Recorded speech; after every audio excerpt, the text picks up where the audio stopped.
Hey, this is Kev from Wonderland. I'm back. And we were just talking about Sifton Mandel's Royal Kush on an indoor and how it was done outdoor primarily, and how once we understood where it was sifted and what was these conditions that made this plant shine out of 3,000. So Mandel did this. I mean, Mandel did some crazy seed work. He did some huge populations. But he pulled out a champion probably, 14 years ago that just shined. And that's the basis of every royal line there is today. That we call it the Royal Mother clone. But it just shines. And what's up, Rat? You having a kid? So there's slime in there. Very nice. And so the reverse slime. Is Bad there? slime. It tries to eat him. Oh, you're watching Ghostbusters. All right, let me finish my bid. Okay. I love you. So he pulls his champion out, but it was close. It was an Albion, close to the Mendo shoreline. So it survived all that pathogenic pressure. Hey, sweetie, do me a favor. Take the pearls in the other room for a sec. She's 5. Sit down. And the plant survived all this pathogenic pressure from being so coastal. But what we found was when we were sifting them, when we were using this for other projects, that it didn't have the same quality of production when we went interior. So when we go 30, 40 miles off the shore, inland, over these mountain ranges in Northern California, where I'm from, what you find is radical changes in night temp. And so these factors influence... Hang on one sec. Let me pause this for a minute. There you go. Hey, sweetie, hang on one sec. So anyways, influences night temp. And this night temperature, these higher night temps, don't allow the plant to restore itself the same way with the essential oils as it does closer to the coast. So we found higher production numbers and denser flowers, but not the same quality levels. And it starts to let us know that if we were to run the Royal lines interior, then what we would have to do is do another sift. So when we're doing outdoor, fundamentals are basically, what's your exposure? North, south, east, or west. And north means low light, cooler. South means a lot of light, hotter. East means you're going to get morning, so your fog will burn off quicker. At least where we're here, in California. And west means you're going to have a longer finish in the evening and a little different spectra. So the morning light different than the evening light in terms of the overall spectra because of the angle of inclination. So as the sun moves through the sky, the light gets bent through the atmosphere. Same through the seasons. As the sun drops and falls, it changes what we see. That's really an important consideration, because if your plant was grown in a full south, say in the Central Valley where it gets full east-west, it gets this full development of morning sun and evening sun. You get to where I am in southern Humboldt, and I lose my eastern a little bit in the morning because of the mountain, but I get a phenomenal full south all the way till the sun drops in the ocean over the west. So plants that I select and sift, I make sure I note that really it was selected and sifted under those conditions. Because it affects the cultivars that you're working with. So we work off of that situation. You work off of the total hours of light duration. Some plants need full sun the full time. Sour diesel is one of them. At the end of the season, sour likes to have a temperature drop, and it terps it up and it makes it just really, really rich, just like indoor. Sour at the end of a cycle typically is almost overburned. If you see most sour, it's always, it doesn't look too good indoor. And it's because most people are running it and they're getting it too hot.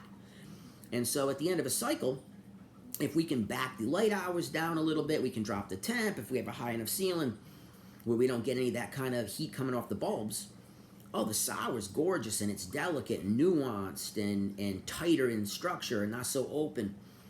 So those things you want to make sure you understand, so that you're realizing, I got you. If I'm going to run a sour diesel, I better have full sun the whole time. But a Girl Scout cookie is almost where we want to be able to reduce it a little bit. So I just noticed that cookie does much better under diffused light, much better under plastic than it does in open air in terms of the overall size of the plant. In a full sun situation, it's a tighter, stockier. But if the temps can drop at the end of the season, then these terps, these signature smells that you know the strain from, they rise.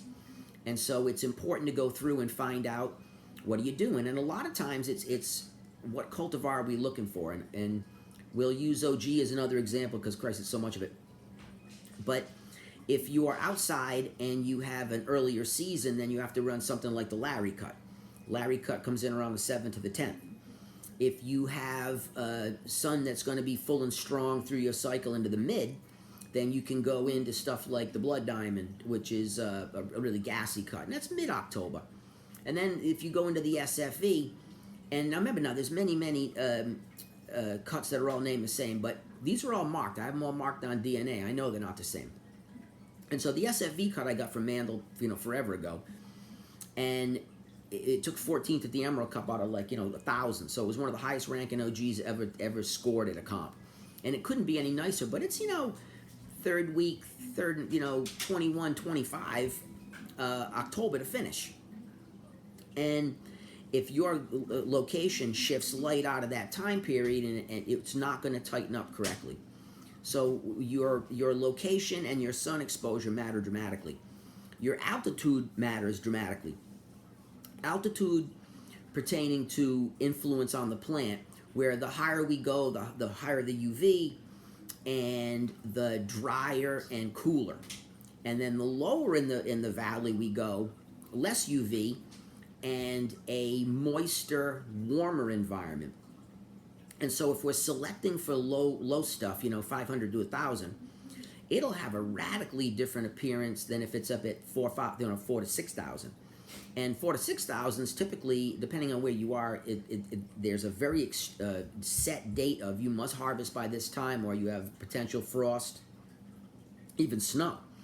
So stuff that you harvest up on the mountains always has a faster finishing cycle, and always typically does well in that drier environment and a more extreme swing between day and night temperatures. Down in the valleys, much more common temperature ranges, but a higher humidity level.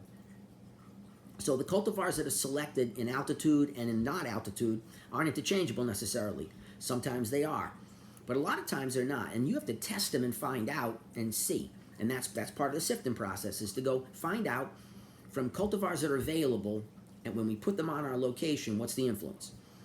And when we're looking for seed form, we're looking for stuff specifically for that optimized location. The proximity to the coastal influence we talked about with the Royal, I was able to see a really neat test done on a strain called Sugary. So Sugary was a strain bred by a friend of Tim Blake's, who passed away. I think the Emerald Cup is basically in honor of this man, Sandy. And he bred the Sugary so that he would have a quality effective smoke to help him with his health issues while he was going through cancer that ultimately took his life. But he bred this gorgeous variety that's just got some really, really rich flavors. And it's not devastatingly potent, but the effect is premium. And I was lucky enough to get a friend named Fuzzy, who had two other buddies that were all really high-end growers.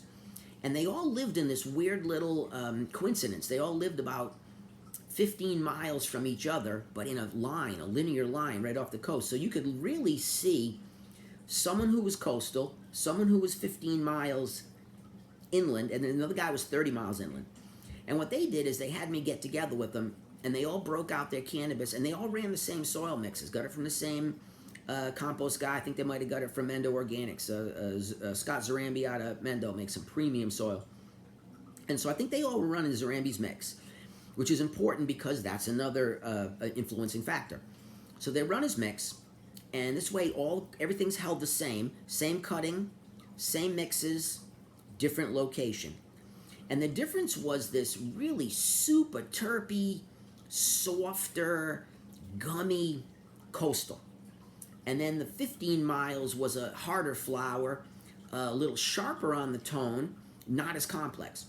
And then when you went 30 miles, it was a rock hard flower, covered in resin, because we know that the plants have a genetic predisposition to create their trichome density, but it's an influence to the moisture levels. So trichomes work as an antidesiccant, help the plant from drying out, they have a predisposition to create so many, but we can maximize that quantity by drying it out. And on the interior, the dry levels were high, so you had a much more highly resonated flower and a much harder flower. The density was there, but not the same unbelievable terp signature as the one that was on the far coast.